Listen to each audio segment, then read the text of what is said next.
जय भगवती। आचार्य जी, देखिए इस बार अष्टमी को लेके बहुत लोगों में संशय बना हुआ है कि अष्टमी का व्रत किस समय करना है, तो इसके लेकर के आप कुछ बताइए कैसे किया जाएगा अष्टमी का डलिया वगैरह किस समय। पहले व्रत के बारे में आप बताइए।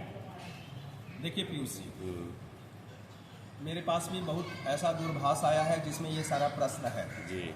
उस प्रश्न में ये कई लोगों ने ऐसा प्रश्न किया है कि हम जो है अष्टमी का व्रत कब करें और कैसे करें। हाँ। ऐसा सिस्टम बन रहा है, कई प्रश्न आ रहा है, मन में कौतूहल है। तो अष्टमी व्रत के बारे में स्पष्ट संदेश है कि हमारा जो है सोमवार तिथि, सोमवार दिन अर्थात तारीख 29 तारीख को सप्तमी पड़ता है। एक दिन एक तिथि दो हो जाने के कारण, एक ही तिथि 2 दिवस हो जाने के कारण एक दिन इस बार बढ़ गया है जी। तो 29 तारीख को जो है अर्थात आज सोमवार को ये सप्तमी तिथि पड़ता है, लेकिन आज ही जो है अष्टमी भी प्रवेश कर जाता है। तो 12:26 मिनट तक आज सप्तमी है और 12 जैसे ही 27 मिनट हो जाएगा अष्टमी प्रवेश करेगा। 12:27 PM में PM जी 12:27 PM में। तो आप इसको देखिए क्या, जो व्रत करना चाहते हैं अष्टमी का, तो आज जो है आप 11 बजे तक, मेरा अपना मानना है 11 बजे तक जो भी आप भोजन करना है शुद्ध और सात्विक भोजन, जैसे अरबा वगैरह कुछ खाना चाहते हैं या फलाहार में। हाँ नहीं, फलाहार तो की बात नहीं है, अन्न खाने की बात बता रहा हूँ।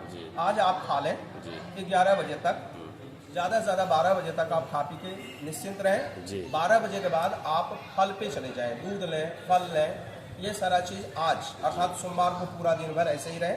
एक टाइम खाने के बाद आप दूध और फल का आप उपयोग कर सकते हैं। कल अर्थात 30 तारीख और मंगलवार को आप जो है व्रत कर सकते हैं। और व्रत करने के बाद आप जैसे ही होगा पूरा दिन और रात आप व्रत कर लीजिए। व्रत करने के बाद सवेरे उसका अष्टमी का आप पारना कर सकते हैं। नवमी के दिन उसमें कहीं संशय की बात नहीं।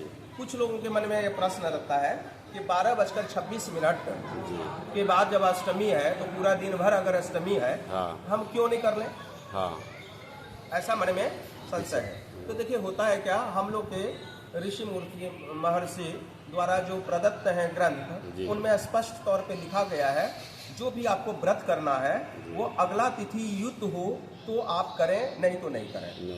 तो आप देखिए कि अगर आज आप अष्टमी करेंगे तो आज का अष्टमी तो आप कर सकते हैं, लेकिन क्या है सप्तमी के साथ में युक्त होने के कारण वो उचित नहीं होगा।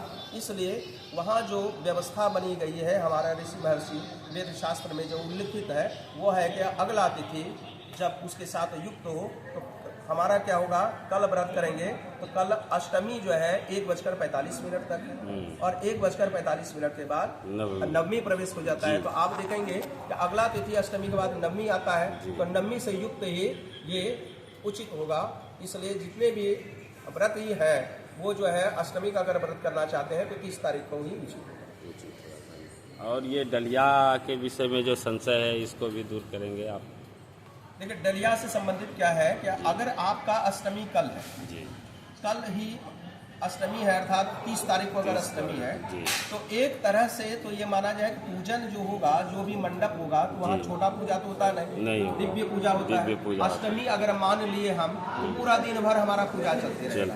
तो आप पहले कंडीशन में है कि आप जो है डलिया दिन भर आप भर सकते हैं, दे सकते हैं, भगवती को अर्पण कर सकते हैं। लेकिन अगर विशेष दौर करें कि नहीं हमको तो अष्टमी तिथि में ही करना है तो आप 1:45 तक जो है आप तिथि जो है उसमें आप डलिया भर दीजिए। 1:45 दोपहर तक आप जाके भर दीजिए तो और बढ़िया है, बहुत बढ़िया, अच्छा है, इसमें कहीं शंका की बात नहीं।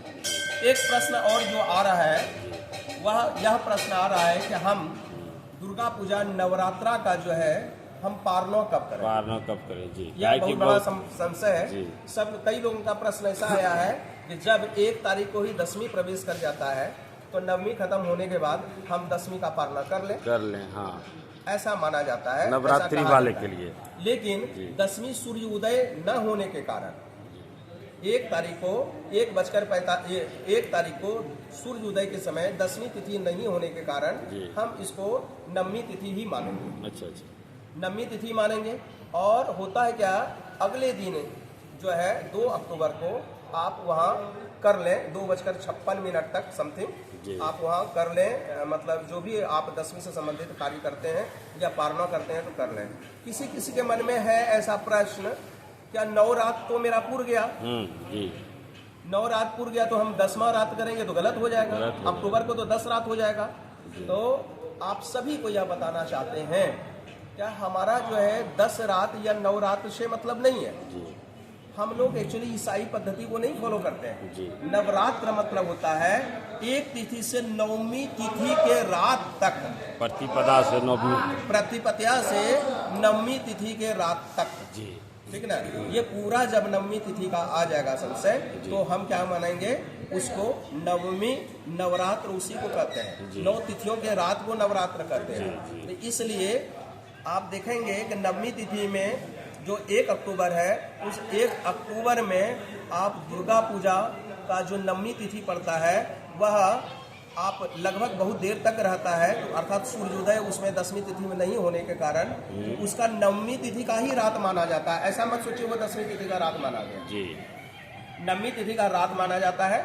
इसलिए नवरात्र आपका वैधानिक स्तर पे 1 अक्टूबर को उड़ता है, न कि 1 अक्टूबर को उड़ता है। तो 2 अक्टूबर को आपको पारणा करना है। पारणा जो कैसे करना है, भगवती अगर आप चढ़ाते हैं तो भगवती को कन्याकुमारी जो भी आप करते हैं, आप अपना लोकाचार जो है वो कर लीजिए। लेकिन जो भी है, जब भी पारणा करें तो भगवती का प्रसाद ग्रहण कर लें, उसके बाद आप पारणा करें और अपना व्रत को संपन्न करें। धन्यवाद। बहुत बहुत धन्यवाद आचार्य जी आपका।